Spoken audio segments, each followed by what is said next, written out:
right. Good, good. Welcome all of you. To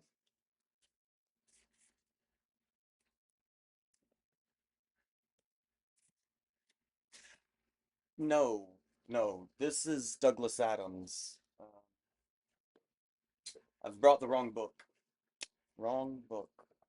That's fine. That's fine. That's fine. The point is that all literary theory is at its fundament a sort of elaborate lorem ipsum, if you will, a kind of placeholder, a magnificent Latin sounding noise that we make while we wait for the actual meaning to arrive.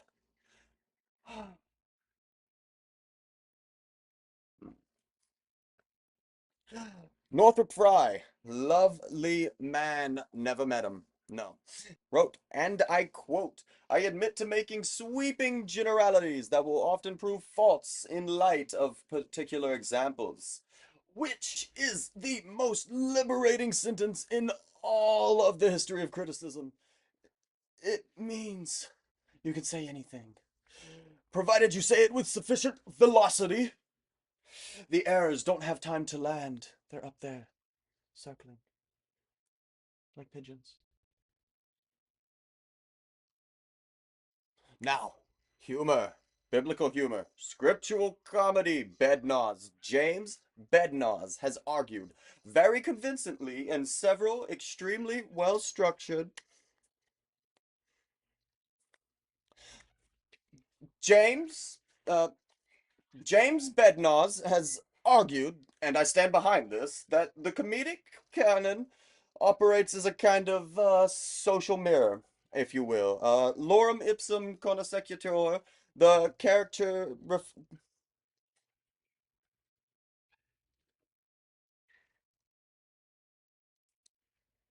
ah, wrong. Bednarz. James Bednarz, very good Shakespeare. War of the Theatres, excellent work, is not in the present context the Bednarz we require. Bednarz that we require, Sister Terry Bednarz, humor as vehicle for grace. In the Gospels, different institution entirely. Same surname. No relation that I'm aware of, though in this level of scholarship, you can't really be certain. The point, and there is one, it was here a moment ago. I definitely saw it. Is that Sister Terry Bednarz establishes humor in the Gospels not as a rhetorical garnish, but as the vehicle, the pastoral lorem ipsum vehicle, if you like. The joke does not merely reflect the teaching, the joke is the teaching. Which, of course, is a sweeping generality. Frye told us that, which will prove false in light of particular examples. Which is the joke?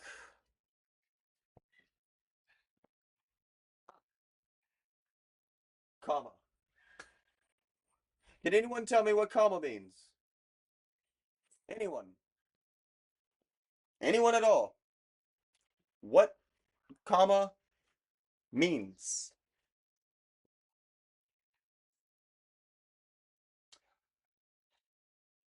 Now that's comedy. You see, the pause is the punch. The withheld answer is the answer. Sister Terry Badnoz, or James, frankly, they both agree on this part, established that humor operates in the gap between expectation and delivery. Lorem ipsum gap, if you will. The humor is the comma. The humor is. Has anyone read the book? No?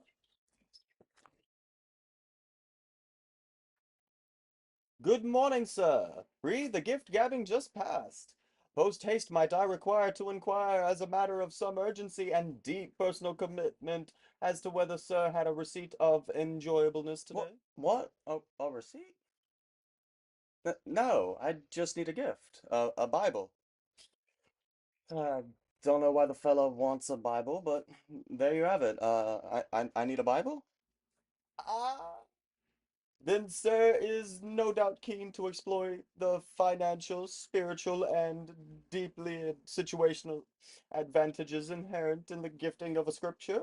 Why, even a louse, and I mean this with great affection, even a louse can The locate Bible? within this masterpiece a truly staggering quantity of absurd comic incongruity. Sister Uh, Terry Bednar says so. I I beg your pardon. Humor in the Gospels. Joke as a pastoral vehicle, the gag I, as grace. The well, comedy is that, not merely in the text, sir. The comedy is the text.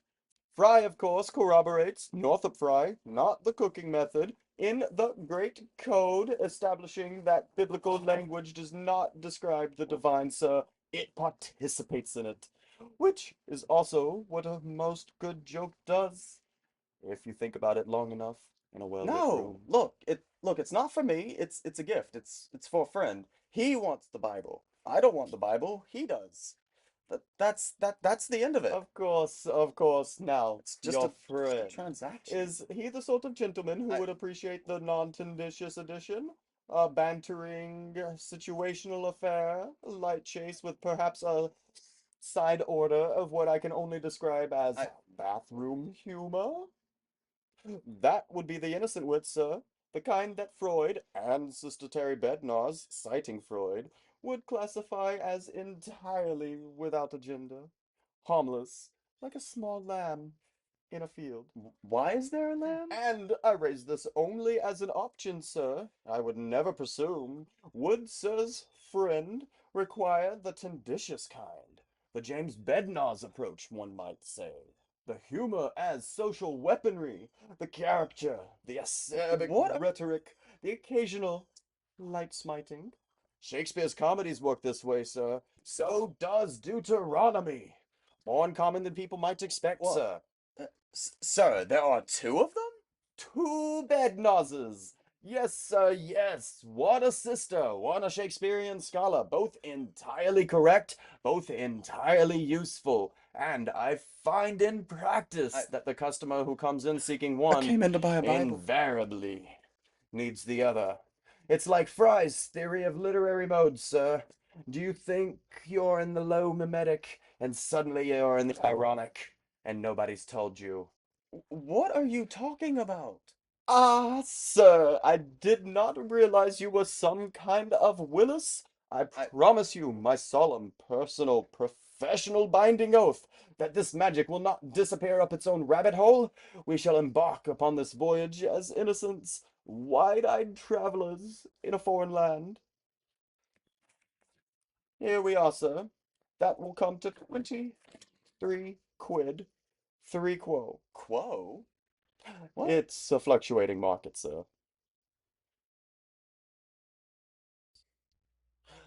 Mark? John? Dave Matthews. Yes, yes. Listen, language, language is the breath of God. It is the glisten of the morning dew in the grass. It is the squiggly lines in the air that reach your ears. Why, it is the shuddering glimpse of corn in your poop. He means Frye. Days after He you've eaten. always means Frye. It takes a while. Language is also the warm, wet, trusting touch of a nappy. I want us to venture into a territory that scholars do not enter without first checking that their tenure is secure. Sister Terry Bednars enters it. She enters it cheerfully with a torch. Sister Terry Bednar's Humor in the Gospels, published 2013. Deeply underread, critically so. Establishes that Jesus of Nazareth employed humor not as a rhetorical vehicle, but as a pastoral one. A mechanism of grace, if you will. The joke was not beside the point. The joke was the point. He's been building to that one since part one. The Bible, this warm, tremendously strange book, contains men who urinate on walls, equine genitalia of considerable and lovingly rendered specificity. Yes, A Ezekiel woman who 26, seizes 3:17. the man's genitals mid-dispute, is what we might Ah, call. Yes, Ezekiel 23:17. He's been working up to that verse for two A episodes peacekeeping now. mission. These are not marginalia. They are text, scripture. And Sister Terry Bednarz does not flinch. She looks directly at them in the manner of someone who has taken a vow and means it. And she says, this is humor as a vehicle for grace.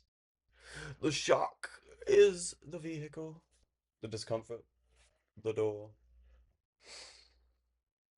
We must confront those who urinate on walls, or indeed the size of equine genitals. Is this just put in just for shock, or is there something personal you wish to discuss with me? The answer, for those trying to keep score, is both. The answer is always both. Because, and here's where it becomes genuinely serious, which is the funniest thing of all. Jesus of Nazareth was a Galilean catalyst for social change. Bednar's Sister Terry demonstrates this through the parables. A parable is not just an illustration.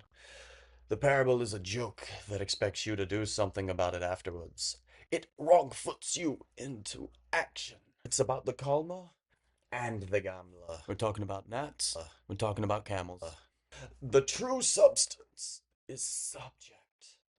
The subject is the substance. Frye tells us that the Bible is a unified mythos, a great code. And Sister Terry Bednarz tells us that the code has a punchline.